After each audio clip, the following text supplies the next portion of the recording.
Okay, I'm with segment 2 with Mr. John Jeckovich. Chapter 8, Jean, Sonatas, and Bombers, page 199. As we sat there sipping our tea, they're at a picnic in Haverfordwest on bicycles. As we sat there sipping our tea, we talked about the war and how long it would last. She asked if I was apprehensive about going into combat. I said I was more than apprehensive. I was scared out of my wits, and added, just thinking about me made it more frightful and unpleasant. She smiled and asked, "Do you have a special girl back home?" And without thinking or hesitated, I answered no. There is no one at home that I care much for, but I do occasionally write to one or two friends. She asked quickly, "Would you write to me when you have an opportunity?" Who is this? Jean Young, Haverfordwest. Oh, yeah. She asked, "Would you write to me when you have an opportunity?" I said I would, and that she must give me her address. She asked me about my family, and I replied my usual short answers. As always, did not elaborate on it. I was more self-conscious talking about my family with Jean than I was with Anne, as was always mystifying me when I was reminded of it. At times I would try to reason out why I felt that way, but it was to no avail. I would have to be content with just the memories of the two of them and their own environments. I did mention that she had a loving and caring parents, and she must feel very fortunate and appreciative of that. She quickly replied that she loved her parents very much and would miss them terribly if she were in the same circumstances I found myself in. I envied her relationship with their parents as if I did Anne's, and it only reinforced my belief that some of us were more successful than others in this respect. I could not bring myself to be as forthright as Jean and Anne when they talked about their families.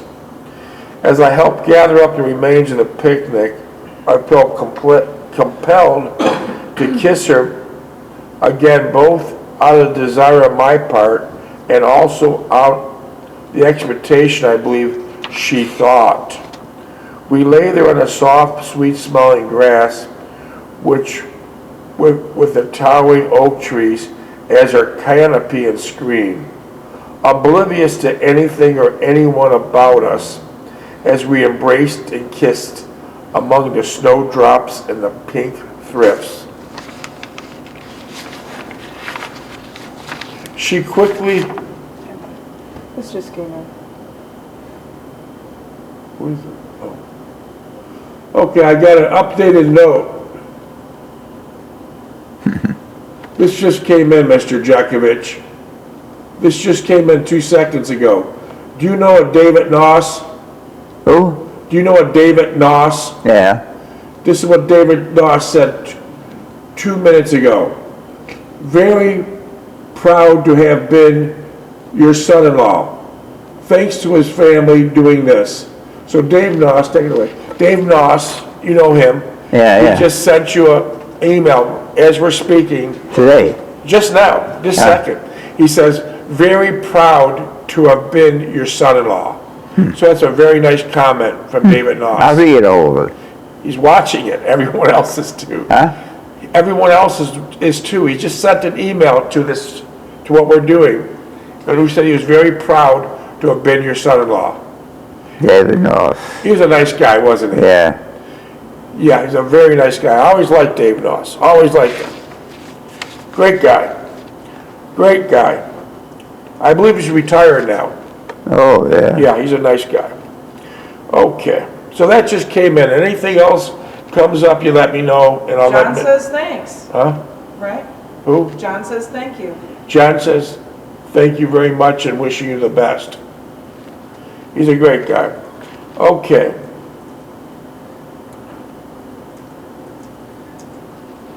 All right, let me see where I left out. Just be patient.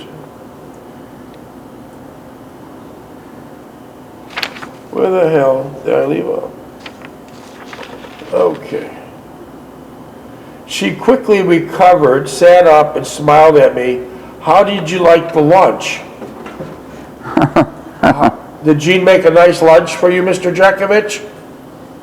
Do you remember the nice lunch Jean made for you at Haverfordwest? Yeah. It was under the oak trees. Was it very nice? Yeah, oh, yeah. Okay. I turned over, looking skyward, and told her that it was a delicious as well as different. With that, I helped her as she brushed the leaves from her skirt. Yeah, what? She brushed the leaves from her skirt because you're sitting under a big oak tree. With that, I helped her as she brushed the leaves from her skirt. I tied the picnic basket onto the carrier at the rear of the bicycle and waited for her to lead out in the road. She intimidated as she started off. And then there was the castle several miles ahead, and at that point we would turn around and start back for home. We came to the Picton Castle, which later years was to become the home of Graham Sutherland Art Gallery. Did you remember that Picton Castle? Oh? Picton Castle? Oh, yeah. How big was it? It was an old castle, a stone castle. When you were there 80 years ago, how old was that castle then? Geez, I don't know how old. I didn't think of it when I was getting married about the stupid castle. How many? Would you guess it was over 500 years old? Huh? Would you guess it was over 500 years old? I was no 500 years old, no. Okay. It was old, let's put it that way then, right? Yeah. How do you spell it? Picton, Picton Castle. Castle. It was later turned into Graham Sutherland Art Gallery. made of stone.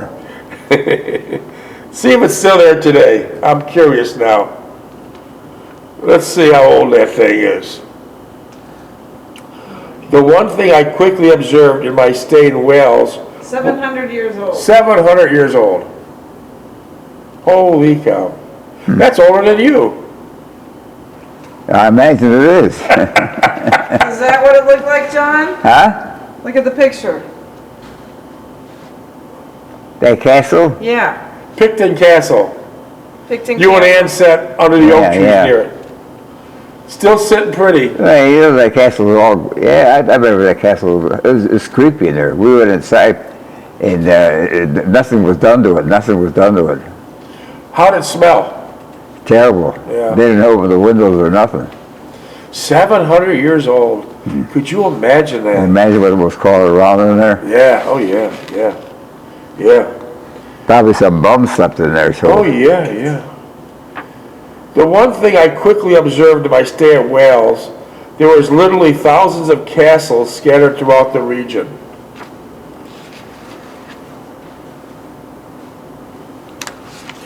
There's thousands of castles scattered throughout the region, each with his own history and nuance. We turned the castle quickly, and I presume Jean knew its history and its significance. After a while, we were back on a highway, this time heading south, back to Haverfordwest. On your bikes. Yeah. I marveled at Jean's stamina and vitality, for we must have traveled a good 25 miles to this point. And she did not indicate the slightest inclination of fatigue. I thought I was in fairly good shape, but whenever Jean was conditioned by the Army was missing the sure thing and not adopting her schedule and regimen in its own very own. So, Jean, she was driving bicycles every day for long distance. Oh, yeah. So it's second nature to her. Oh, yeah. Second nature, yeah. That was the means of transportation there. Bicycles. But, speaking of Jean, let it be known that one of the largest newspapers in England wrote a full-page story about you. Daily Mail. The Daily Mail, 800,000 daily circulation in some days, and they were in hot pursuit to help find Jean Young and her family, and no one has yet. We haven't found any trace of her family. Right. Of Jean. Her middle name is Roland, Jean Roland Young, and we also have a fine gentleman from Paris that went to Haverfordwest to locate the Jean Roland Young family, You couldn't find them? and there's no trace. There's no trace. Here's that story, John, that they wrote about you back a Daily month or so Mail. ago. Love-struck American veteran GI 99 is trying to trace a mystery radiant British woman he met Yeah, back. that was in the Daily Mail, yeah. Yeah. Yeah. So- Love-struck American. Well, you're love struck, yeah. Yeah. So we haven't found her yet, but Yeah, I well, I assure- remember her, yeah. I was I pretty close to assure her, you yeah. She was we will. 27. She was 27, I was 19, 18, we found your 20. first. Huh? We found your first The what? girlfriend, Ann Mahaney, and in fact, we went as far as 5 years ago, you speaking to her directly on the phone, and then we found your third girlfriend, which was Renee, and unfortunately, Renee was in the French Resistance, and she was killed. So, what did you remember about Renee? On the phone? No, that was Ann on the phone, but we know Renee was actually killed during the war. Oh, yeah, she got into the resistance. She was going to be a nun, teaching for the ministry. But she got involved in it. Her father got killed, her brother got killed, so she got pissed off and got into the resistance. She got into French Resistance, Yeah, but then she went back into the monastery. No, the Mother Superior tried to get back in. They said, we're going to have to cleanse you. They said, we're going to have to take you as a missionary. We're going to have to send you to Vietnam in the ministry for a year to get you straight, get you purified. She got over there, and 6 weeks later, she was killed. She was killed. So we know about Renee, unfortunately, and we talked to Ann from Owensboro, Kentucky, Ann Mahaney. Ann Mahaney, and the only stone unturned is for... Her picture was on the wall for a long time, remember? Explain that to us, what happened with her picture after you talked to her. I don't know how I got that picture, but I'm still with her, I think, Yeah, you did. in the service over Yeah. England, yeah. And so you hung it And up on your wall. I put that picture away someplace in a folder, and then we didn't move or nothing, but I was doing something that I found this envelope. I said, what the hell is this envelope? And her picture was in there. Yeah. So then I put it on the wall. You put it on the wall, and then the next day after you talked to Ann Mahaney on the phone, you took it down, you put it in your file cabinet, and then you put your mother's picture in its place. Oh, yeah, well, she was 97 years old. Yeah, Yeah, poor soul. very nice Poor lady. soul, yeah. That's, she had a case of Alzheimer's, and that's what happens. And so, the only stone unturned right now is Jean Roland Young, and our contacts in Paris and in Wales are still looking into it, and we'll have an answer, I hope, shortly. I hope shortly we'll have an answer. I see that woman every day in the dining room wherever. She says hello, but she never talks about my association with Wales. That's strange. Yeah. And she's from Wales. Yeah, she is from Wales. Hey, John. Oh, Hey.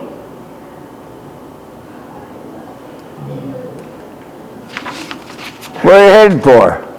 Hazel. How you doing? Good. You having a nice day? Yeah. We're still working on Mr. Jeckovich's book. Yeah. Wow. Yeah. His mind is like a library. Yeah. Everything World War II he still has in there. That's pretty good. Yeah. I see you tomorrow, John. Pardon me, didn't hear you. I said I see him tomorrow. Okay. All right. See you tomorrow. She said she'll see you tomorrow. All right. Take care of yourself, All right. and I wish you the best. Where are you staying? Where are you staying? 10 minutes from here. Say that again, he didn't hear you. I live 10 minutes from here. Okay. All right, okay. All right, thank you. Take care of yourself.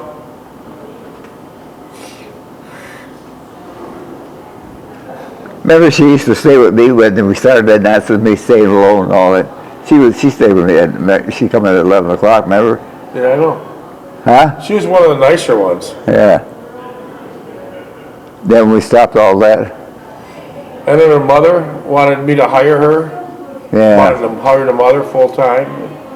But that didn't turn out. 14 minutes. Well, the movers must be over.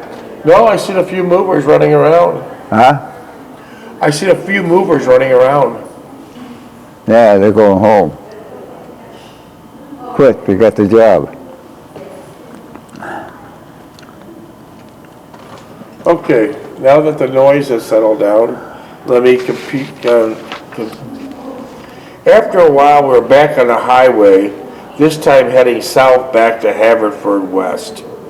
It was fast approaching dusk, and we both hurried along, as we did not want to ride back an issuing blackout.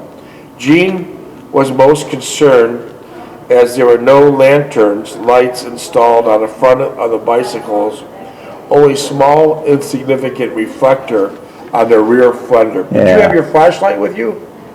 I had my GI flashlight, Okay, yeah. okay, good.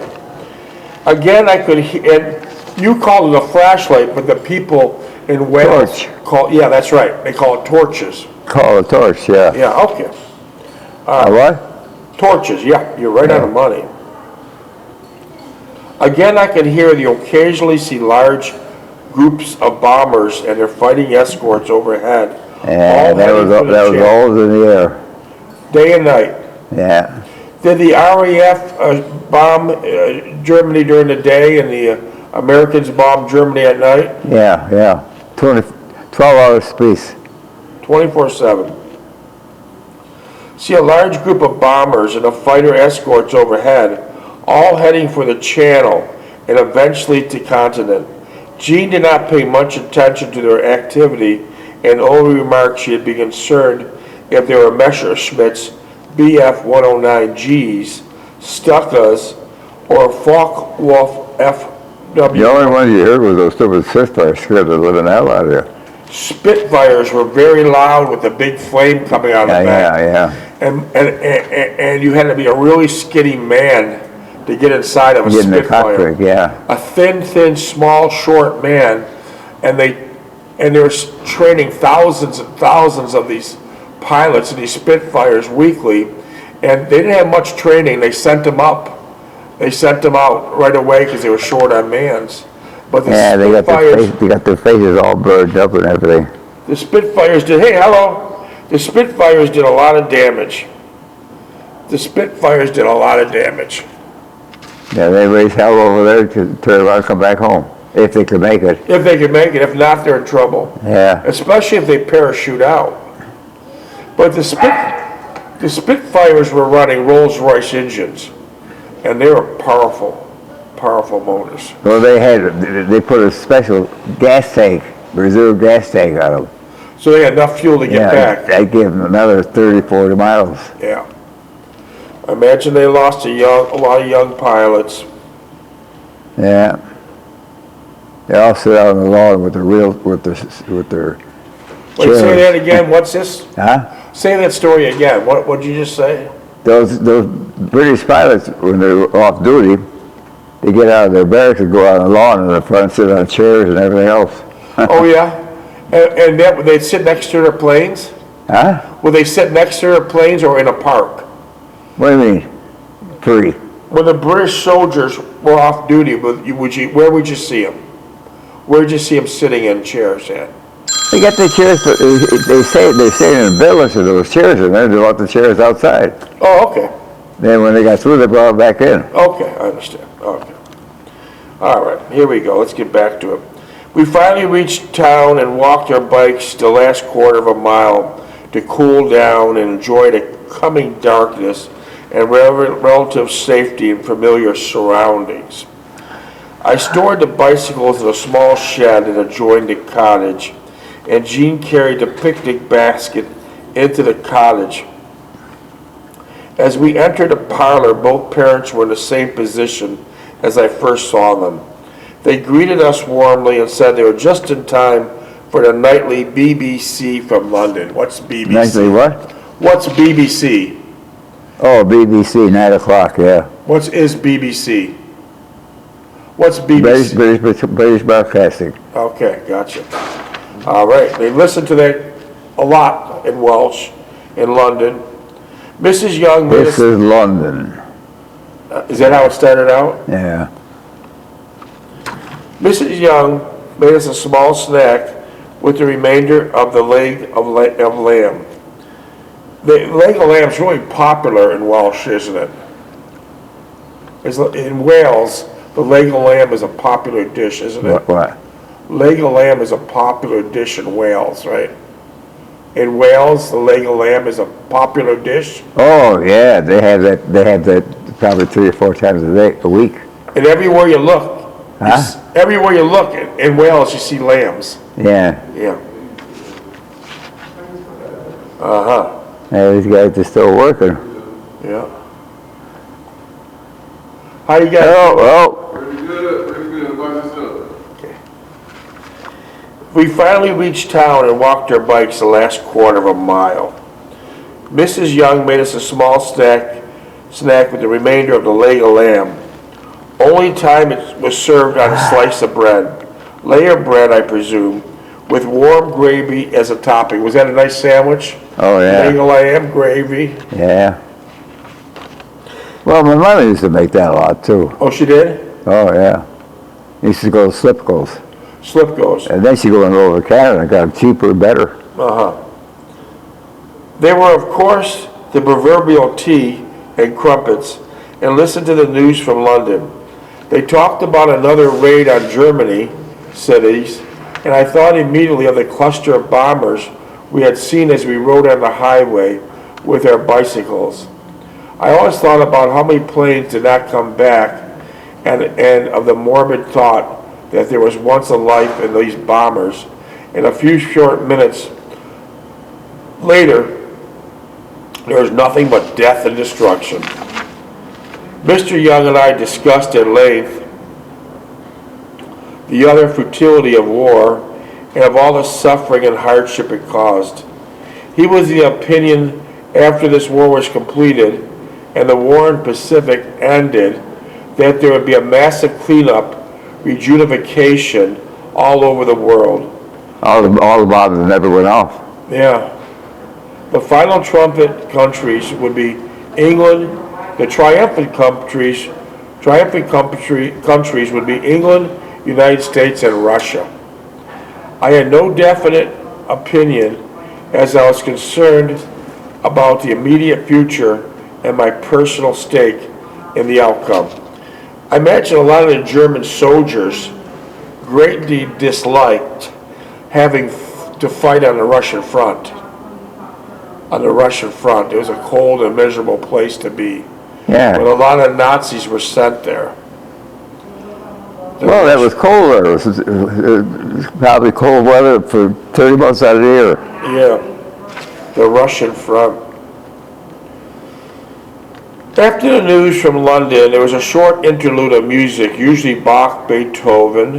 And I was surprised when Jean would give us a running commentary of the particular music playing at any one time.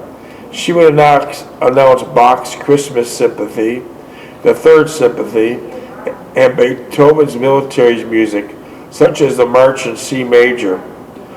I asked Jean how she was familiar with that type of music. She answered rather nonchalantly that she played the organ in church for some years back until she got bored with playing the same hymns each time at services.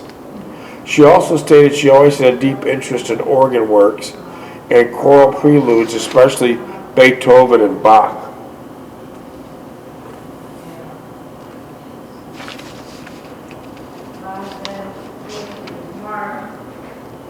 There was no bravado as she spoke of the great composers, only a great admiration in her voice as she was speaking about her close friend or even a parent.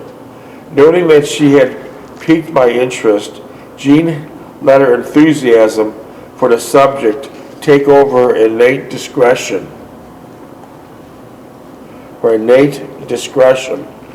and began discussing Beethoven in earnest. She began by injecting analysis on Beethoven's Sonatas by saying that one particular score indicated that it should be played legato, smoothly or sweetly, but too often is played a bit harshly. She also went into some discourse in the difference between a horse trot and a gallop and the contrasting rhythm patterns in the third movement of Tempest Sonata. She went on to state it was customary to assign individual characters to each of the Beethoven's 32 sonatas. Beethoven signaled the characters of each moment right after the beginning, and she generally interjected if she's talking about a cake or recipe or a street direction. When she paused, as if for encouragement to continue, I inadvertently broke the spell she was under and asked rather sheepishly where she had attained all her knowledge of music, especially orchestra and chamber works. She paused and thought for a moment as to assess what I had said and stated firmly, I used to spend much time in our local library reading and absorbing essays and books on composers and their music. Also, the church where I used to play at services had a small library that I'd go to occasionally and read about certain composers and their works that interested me. 2 minutes. With that statement, I could see the gleam had gone out of her eye. She turned to her mother and inquired about the shopping trip they had planned for the next day. I felt bad and ill at ease in what I thought she believed was a misstatement on my part, that Jean was on the defensive, and so she began to screen her emotions. What? I felt bad and ill at ease when I thought and believed was a misstatement on my part, and Jean was on the defensive as she began to screen her emotions regarding her obviously deep love for music. There was no one, only rift in our relationship during the entire time I knew Jean. I tried countless times to make amends for my indiscretion, but to no avail. I had discovered a chink in our defensive armor and would taunt us for the remainder of the time we had together. Minute 33.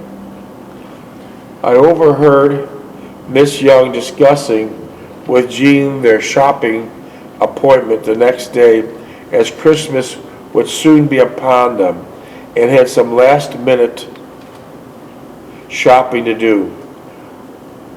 It felt strange to talk to Christmas as there was no snow and especially nothing to suggest the coming of the holiday. No street decorations. Certainly the cottages were not decorated outside with the bright lit strings of lights. Miss Young did mention that they were putting up a tree several days before Christmas, but nothing as elaborate as the decorations and the festivities she had seen in catalogs in the movies that took place in the States. She thought that was beautiful and surely presented Christmas in a more cheerful and festive mood. Yeah, let's pause there. We have like 30 seconds left. Miss Young then went on to extol the virtues of Christmas time when she was a little girl not too far from the present location. All the while she talked, Jean listened intently. Yeah. All right. Well, we'll pick it up tomorrow. Well, we'll see. Maybe I'll read a little bit more. Let's take a 2-minute break. Give him a break, give him a break, Joe. Let's take a 2-minute Yeah, give him a break.